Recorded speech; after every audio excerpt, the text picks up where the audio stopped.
Hello বন্ধুরা, আমরা এখন আছি বাংলাদেশের সবচেয়ে এখানে বেশি তেল উৎপাদন হয়। এখানে আছে পদ্মা কোম্পানি, এদিকে দেখেন পদ্মা কোম্পানি, আর আমাদের ওইদিকে আছে মেঘনা কোম্পানি। এখানে এই জায়গা থেকে বাংলাদেশের যে কোনো জায়গায় তেল যায়। এখানে তেল আসে কর্ণফুলী নদী দিয়ে, জাহাজ দিয়ে এখানে তেল আসে বিভিন্ন দেশ থেকে তেলগুলো এসে এখানে তেলগুলো পরিশোধন করে সব জায়গায় পাঠানো হয়।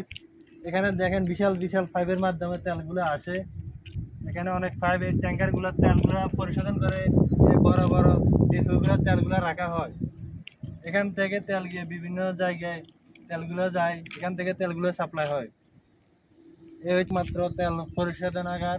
এখানে আছে পদ্মা কোম্পানি, আছে মেঘনা, ওইদিকে আছে যমুনা কোম্পানি। দেখেন এগুলো অনেক বড় বড় পাইপগুলো, এগুলো দিয়ে তেল আসা যাওয়া করে। কিরকম ভাবে করছে দেখেন, উপরে নিচে কত সিস্টেম করে এই পাইপগুলো লাগাইছে। এগুলো অনেক ব্যয়বহুল। এটা বাংলাদেশের সরকারি কোম্পানি।